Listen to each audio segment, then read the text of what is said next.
რაც შეეხება ჩემს ვიზიტს რუსეთში, ეს იყო ნახევრად ოფიციალური გამომდინარე იქიდან, რომ აქ პარლამენტის მიერ არ ყოფილა დაფინანსებული და არც ფრაქციის მიერ საერთოდ. იყო მოწვევა ჩემი კოლეგების მხრიდან და მე კერძო ვიზიტით წავედი იქ მათთან შესაძლებლად. ძირითადად მათი ინტერესის საგანი იყო ჩვენი ახლად შექმნილი პარტიის ამოცანები, სამომავლო მიზნები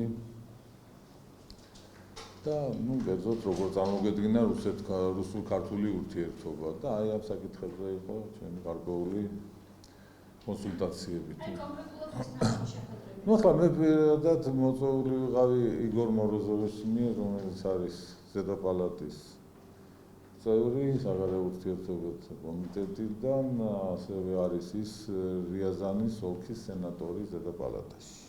აი ეს შემიძლია გითხრათ, თუმცა იყო რა თქმა უნდა სხვადასხვა შტოს წარმომადგენლებთან ასეთი უფრო არაფორმალური შეხვედრები, ყოველ შემთხვევაში მასმედიის გარეშე. რატომ იყო ინტერესებული პარტიის მიზნებსა და გეგმებთან რატო დაინტერესდნენ? ეთქობა საინტერესოებივად მიკროფონების იმასაც თუ ვიმსჯელებთ მიკროფონების რაოდენობით, აქაც საინტერესოა და ეთქობა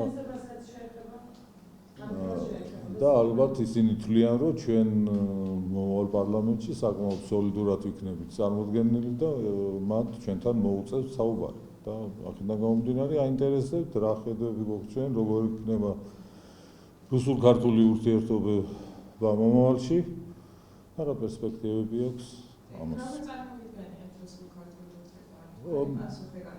არა მე ჩემის მხრიდან მე ჩამოყალიბებული მაქვს ეს ხედვები და თავიდანვე თუნდაც ჩემი ცალკე გასვლის მიზეზი, მთავარი მიზეზი იყო ესეც, რომ მე ვერ ვეთანხმები საგარეო კურსს, რომელიც აქვს ჩვენს ხელისუფლებას და მით უმეტეს მას შემდეგ, როცა ამ კურსმა სრული კრახი განიცადა.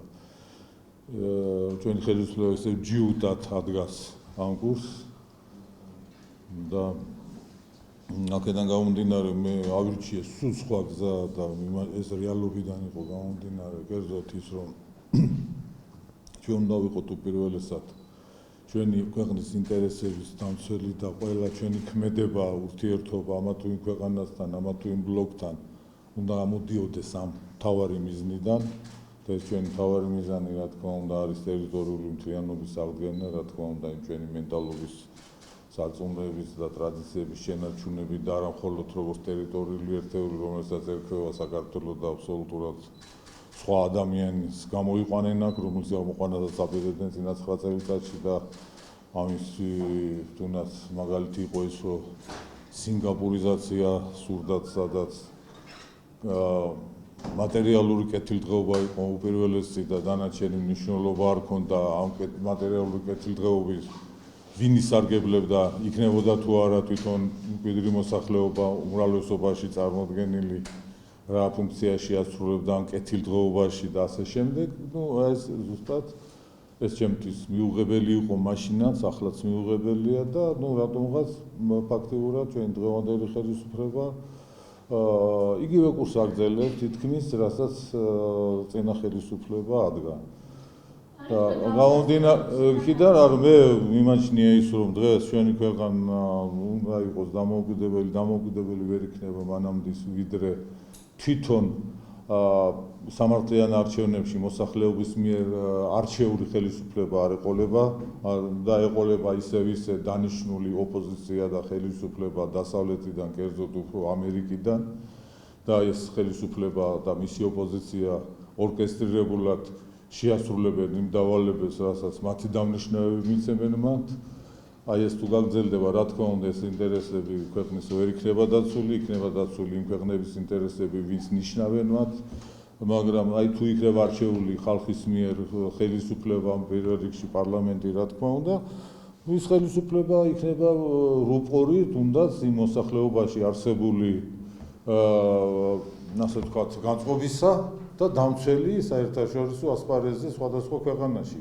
გამომდინარე იქიდან, რომ ჩვენი მთავარი პრობლემა არის ტერიტორიული მთლიანობის აღდგენა, კერძოდ აფხაზეთის და ცხინვალის რეგიონის დაბრუნება და ამ პრობლემის გადაწყვეტა შეუძლებელია რუსეთის გარეშე, გამომდინარე აქედან, რა თქმა უნდა, პრიორიტეტულად მიმაჩნია მე, რომ პირველ რიგში მოლაპარაკებები უნდა წავიდეს რუსეთთან, უნდა გავიგოთ რა უნდათ მათ ამის სანაცვლოდ, რა თქმა უნდა, უარი არ უნდა ვთქვათ არც ამერიკაზე, არც სხვა რომელიმე ქვეყნის ინტერესების გათვალისწინებაზე გამომდინარე იქიდან, რომ ჩვენ ტერიტორიაზე გადის სატრანსპორტო კორიდორი, რომელზეც გადაადგილდება ენერგომატარებლები, კერძოდ ნავთობი, გაზი, სამომავლოდ აქ ჩვენ ტერიტორია იქნება მთავარი, ერთ-ერთი მთავარი მაგისტრალი აბრეშუმის გზისა, აქ თავისთავად ცხადია ჩინეთის ინტერესებით წამოიწევს წინაპრად, რა თქმა უნდა, ყველა მათგანის ინტერესის გათვალისწინება მოგვიწევს, ისევე როგორც სამხრეთ მიმართულებაზე რუსეთი,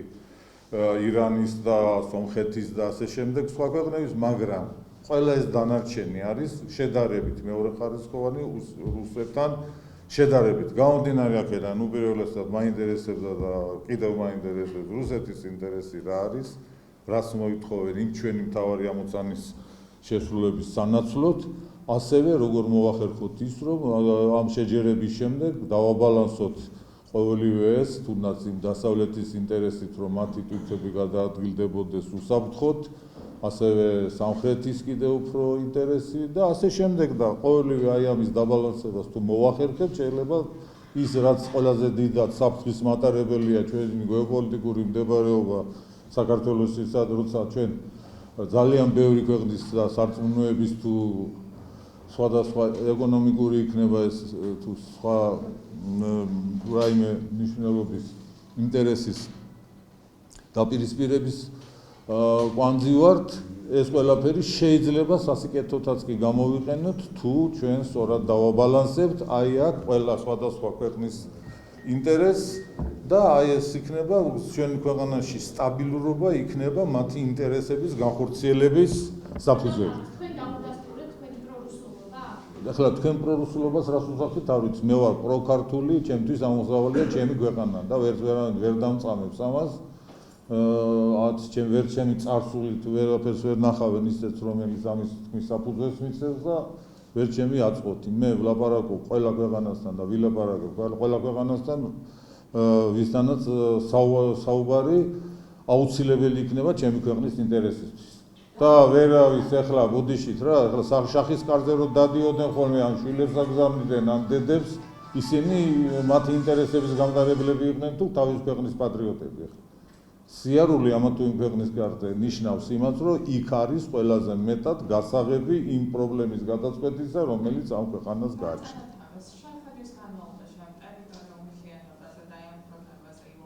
რა თქმა უნდა, ახლა მე კი ბატონო, მე თავიდანვე ვთქვი და არც მჭირდებოდა მათთვის შეკითხვა, რომ ეს არის ჩემი და ჩვენი საბოლოო მიზანი ტერიტორიული თლიანობის აღდგენა, მაგრამ ეს ერთი ხელის დარტყმით ეს არ გადაწყდება. აი ძალიან კარგად ვიცით და განსხვავებით ზოგიერთებისგან, რომელიც ურაპატრიოტიზმით ცდილობენ ქვეყნის ტერიტორიული თლიანობის აღდგენას და იზარხან, ვიდრე რუსეთი არ დაგიბრუნებს ტერიტორიებს, მათთან ლაპარაკს არ დავიწყებ.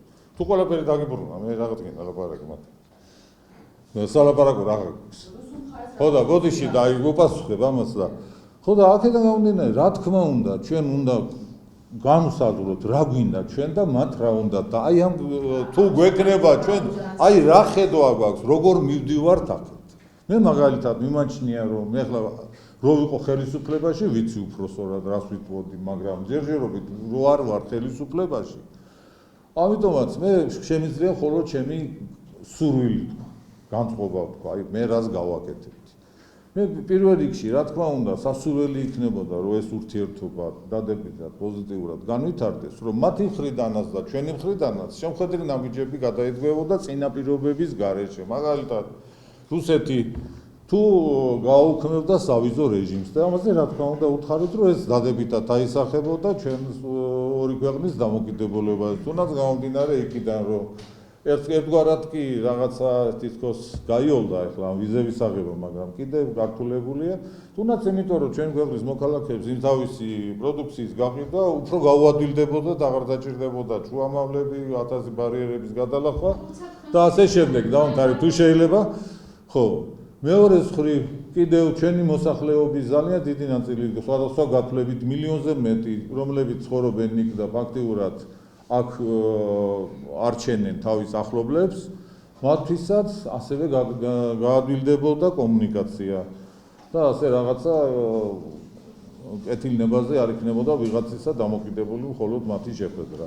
Აი ეს ყველაფერი ასევე კონფლიქტის ზონაზე უთხარი რომ იქ არის ძალიან ისეთი პრობლემები, რომელიც 2008 წლის შემდეგ კიდევ უფრო გაუარესდა, კერძოდ საფლავებზეც კი არ შეუძლიათ ნორმალურად გადაადგილდნენ თავისი ახლობლების, იქ არის მართლმსაჯულების სოციალური ანექსია, ასე შემდეგ. ნუ ეხლა დეპუტაცია ყველა მარიცის ეს, ჩვენ თვითონ არ ვიცით ყველაფერი კარგად რა ხდება, შეიძლება აღმასრულებელში უფრო კარგად იცოდეთ.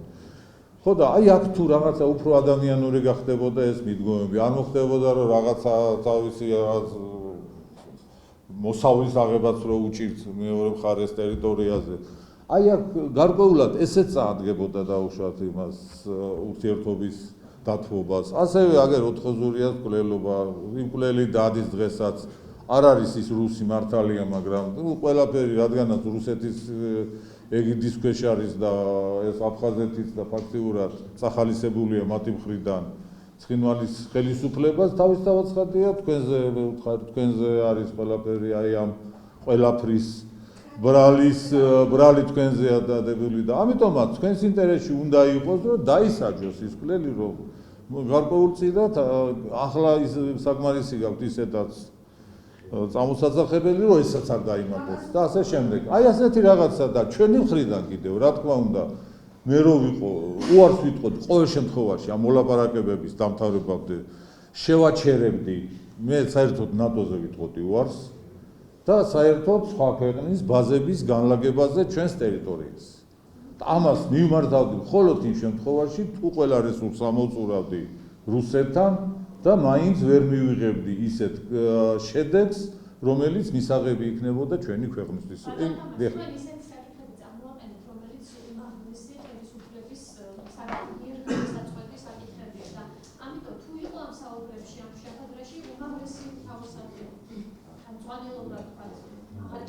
Ну, ყოველ შემთხვევაში ინდონის იყო, რომ სადაც ერთი ნაბიჯი იყო, იქით მიტანამდის და ასე რომ ამ საკითხების ირგვლივ რა თქმა უნდა ჩაყენებული იქნება ყველა ის უმაღლესი თანამდებობის პირი. მე ასე მგონი. ამ შეხვედრებზე დაფინანსების საკითხს შეეძლო საუბარი? ჩვენი პარტიის დაფინანსების საკითხი. ახლა ეს მოდი ტერმინა შეურაცხყოფა მოგაკეთოს, მაგრამ აბსურდული იქნებოდა, იმიტომ რომ ჯერ ერთი უცხო ქვეყნის დაფინანსებით არ შეიძლება არჩევნებში მიიღო მონაწილეობა, თუმცა მქონდა შეხვედრები მათივე სურვილი ჩვენი დიასპორის წარმომადგენლებთან ძალიან ბევრი შეხვდა, იმიტომ რომ მე ღიად წავედი და არ დამიმალავს ამის შესახებ და რა თქმა უნდა გამოდგეს სურვილი, არ იყო ჩემი გონა სოციალური ქსელებით თუ სხვადასხვა საშუალებები ძნელი და მქონდა მათთან საუბარი სხვა აბსოლუტურად განსხვავებულ პიროვნებებთან, რომლებსაც სხვა შორის ზოგს აქვს საქართველოს მოქალაქეობა, ზოგს არ აქვს. ეხლა აქ რაც შეეხება, აქაც შეიძლება გაყოფა, თუ ვინმე გამოხატავდა და გამოხატავს სურვილს მომავალში, რომ ჩვენი ქვეყნის მოქალაქე, რომელიც ცხოვრობს რუსეთში ან იქ აქვს ბიზნესი, რა თქმა უნდა, ამ საკითხს განვიხილავ, და თუ ეს ჩვენი ქვეყნის ინტერესი საწინააღმდეგო არ იქნება და მათი საპასუხო მოთხოვნა არ შეიცავს რამე ისეთ პასუხისმგებლობის აღებას, რომელიც ჩემთვის მიუღებელია, მაშინ შეიძლება ამაზე ვიფიქროთ და მაშინ ვერაფერს ვერ ხედავ, თუ აქ არ იქნება დარღვეული ჩვენი კანონმდებლობა. თუმცა აქ მინდა ერთი რაღაც თქვა, რაც ნახე და რაც მათი მხრიდან გამოითქვა დიდი უკმაყოფილება, რომ 2008 წლის შემდეგ რუსეთში არ გახსნილა საარჩევნო უბნები. 2008 წლის შემდეგ. ეს ნიშნავს იმას, რომ სადღაც მილიონიად ჩვენი მოსახლეობა რუსეთში, ну შეიძლება ამდენს არ კონდეს საარჩევნო ხმის უფლება, მაგრამ ისინი არიან დარჩენილი საარჩევნო ხმის გარეშე და ვერ მონაწილეობენ ჩვენი ქვეყნის ბედის გადაწყვეტაში. მათი თხოვნა იყო, რომ ეს საკითხი დამეყენებინა ჩვენი ხელისუფლების წინაშე და ჩავთვალოთ, რომ ეს ასეც ეს ჩვენ თუნდაც დღევანდელი ჩემი განცხადება ოფიციალურ განცხადებად, რამე თუ ეს საკითხი არ გადაწყდა, მაშინ პირდაპირ შემიძლია ჩავთვალო, რომ დღევანდელი ხელისუფლებაც ისევ აგზელებს იმ კურსს, რაც აირჩია თავის დროზე ნაციონალურმა მოძრაობამ და მათ განსაკუთრებით 2008 წლის შემდეგ არ მისცეს საშუალება ჩვენი ქვეყნის მოქალაქეებს არჩევნებში მონაწილეობისა, გამომდინარე იქიდან, რომ მიაჩნდათ, რომ რუსეთში მაცხოვრებელი ჩვენი ქვეყნის მოქალაქეები არ მისცემდნენ ხმას არსებულ ხელისუფლებას და რადგანაც ამ ხელისუფლებამ დღევანდელმაც გააგზელა იგივე კურსი, მაშინ და არ აღადგენს საარჩევნო უბნეს, მეც შავთვლი, რომ ეს არის აბსოლუტურად იგივე პოლიტიკა, რასაც ატარებდა ნაციონალური მოძრაობა, არჩევნებში ცდილობენ მიაღებინონ მონაწილეობა მხოლოდ იმას, ვინც თავის დროზე ნატო მხოლოდ ფიცდადებს, რომ ნატოს ერთგული. და აი ეს არის დისკრიმინაცია უკვე ამომრჩევლების გამომდინარე იქიდან, რომ რუსეთში მაცხოვრებელთა უმრავლესობას პრიორიტეტად მიაჩნია რუსეთთან ურთიერთობის დალაგება და არა რუსეთის მონობა.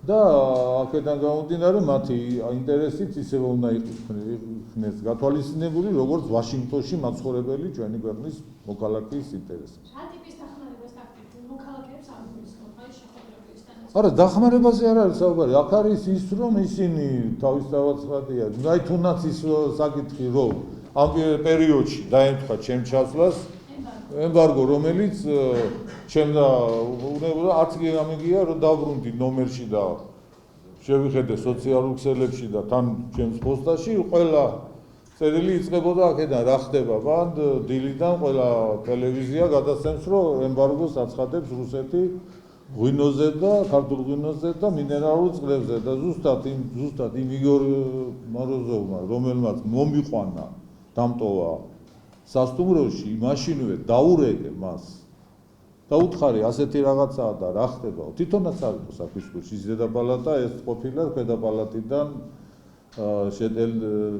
აი ჟირინოვსკის პარტიის წარმომადგენლების ინიციატივა მოგეხსენებათ 2 თუ 3 წელია რაც სანქციები დაუწესეს ყირიმს და სევასტოპოლს ევროკავშირმა, რომელსაც შეუერთდა ევროკავშირის არაწევრი 6 ქვეყანა, მათ შორის საქართველოც დანარჩენები არ შეუერთდნენ და ყოველწლიურად გრძელდება კიდევ არის სანქციები.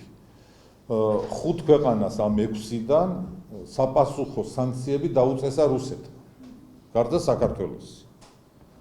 ეს იყო ასე თუ ისე რჩებოდა, მაგრამ უკვე ეხლა ოფიციალურად შეიტანეს დეპუტატებმა, რომ რატო არ არის საქართველოსთვის დაწესებული საპასუხო სანქციები.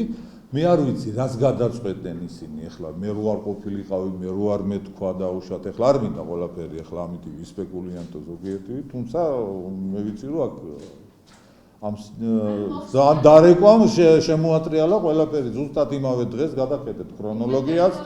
არა, იმ ტერიტორიებზე მოდი, წარგვინა ეს ცინიკური ისინი ტერიტორიების დაბრუნება და ყურძენზე და ღვინოზე სანქციები, მე მგონია რადიკალურად განსხვავებული ზომის პრობლემატიკაა და აქ მან დაურეკა პუშკოვს ნახეთ ის ქრონოლოგიას გადახედეთ იმ დღის და ნახავ დილით როგორი გონორით იწყებდნენ ის რომ აგერ რუსეთთან მოლაპარაკება არ შეიძლება, აი კიდე ერთი მაგალითი იმისა რომ აი სანქციებს აწესებენ და ასე შემდეგ.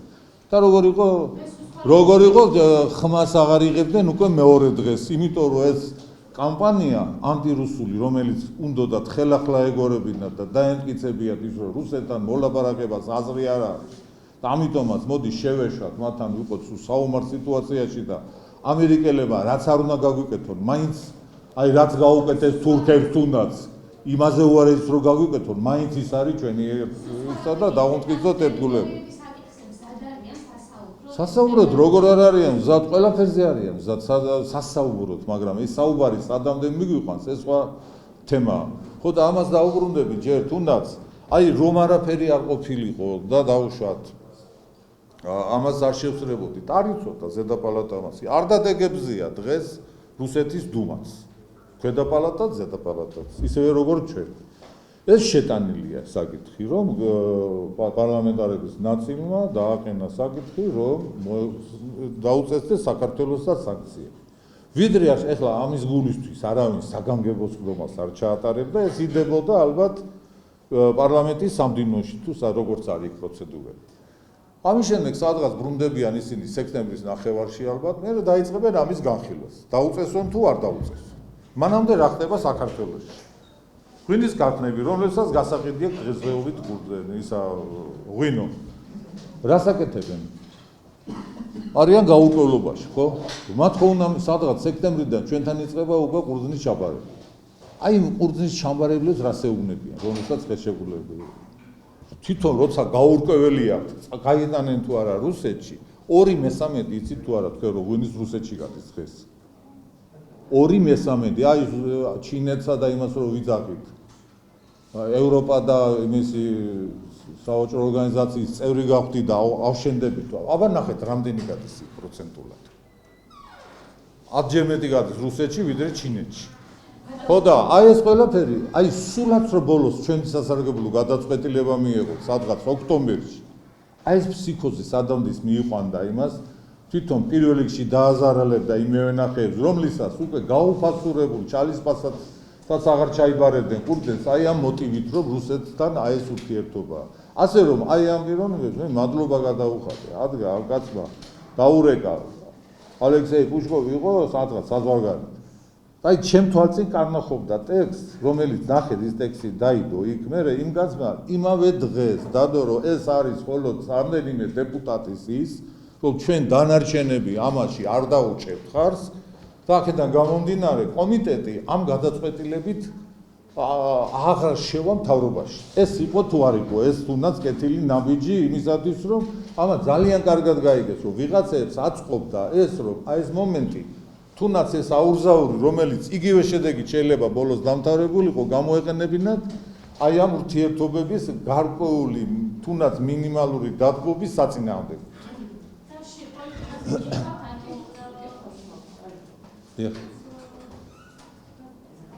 ანუ საარჩევნო პროცესები მოლაპარაკებები ერთ-ერთი ინფორმაცია ნინო ბიჯანაძესთან, კატრინა ალიასთან და მეწოდებთან. ეს თქვენი ჩათვლით, ეს 4 პოლიტიკური სუბიექტი შესაძლებელია არჩევნებზე ერთიანად გამოდის. მე ახლა პრინციპში მოლაპარაკებები ჯერ არ მაქვს ახლა რო გითხრათ. თუმცა არაფერს არ გამოურიცხავ თუ არის იდეური თანხwebdriver თუ არის რეალიზმი ამ მოლაპარაკებებში, რომ გათვალისწინებული იქნება თუნდაც ის რეიტინგები, რომელიც ამა თუ იმ პოლიტიკურ სუბიექტს გააჩნია, თუ არ ექნება რომელიმე პარტიას გაცილებით მეტი მადა ვიდრე შესაძლებლობა, ყველაფერი შეეძლება.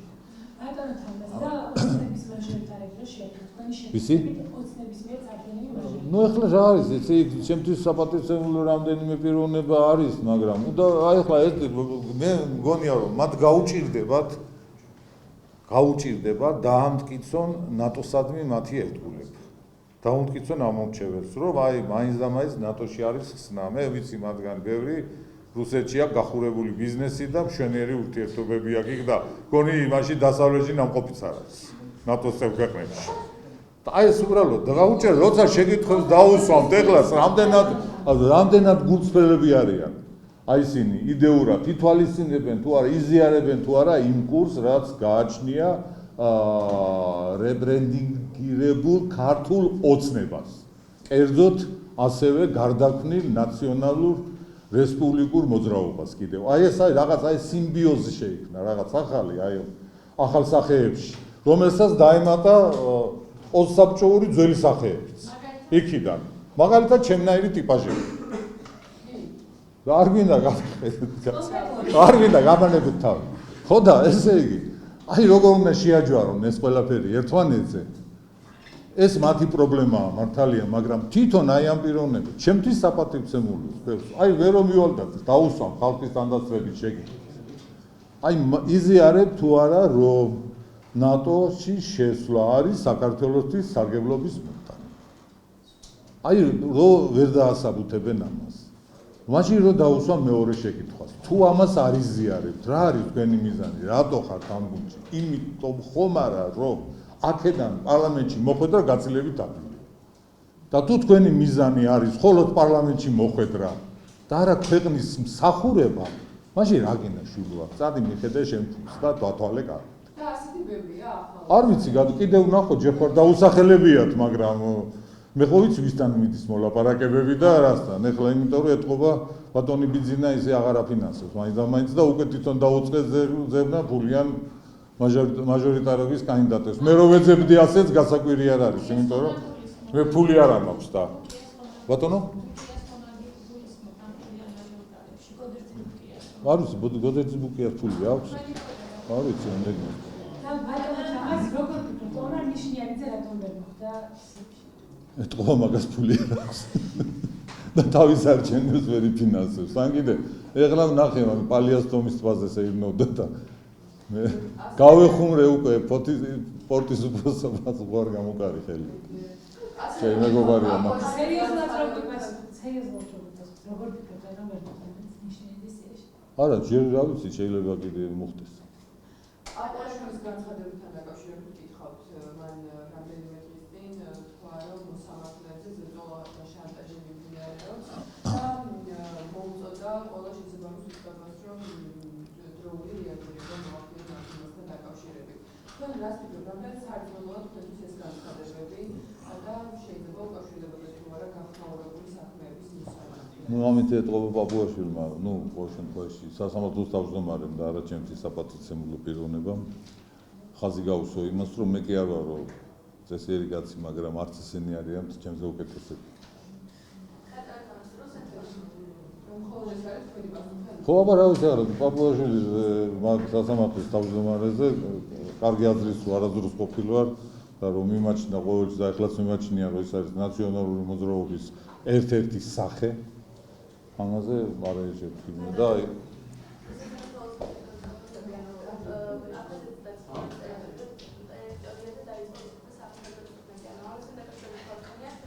მე არ ვიცოდი ეს ნები იყო თქო. მაგრამ მე ვთხოვე მათ, რომ იცოდეთ, რომ ჩამოვიდნენ, არ არის აქ ძალიან დიდი საფრთხის მატარებელი მათი ჩვენთან ჩამოსვლა ადგილზე, თუნდაც იგივე გაეცნო პრობლემატიკას, თუნდაც იგივე კონფლიქტის პირა მავთულრათების მიმდებარე ტერიტორიებზე შეხვდნენ მოსახლეობას როგორც ერთი, ისე მეორე მხარეს.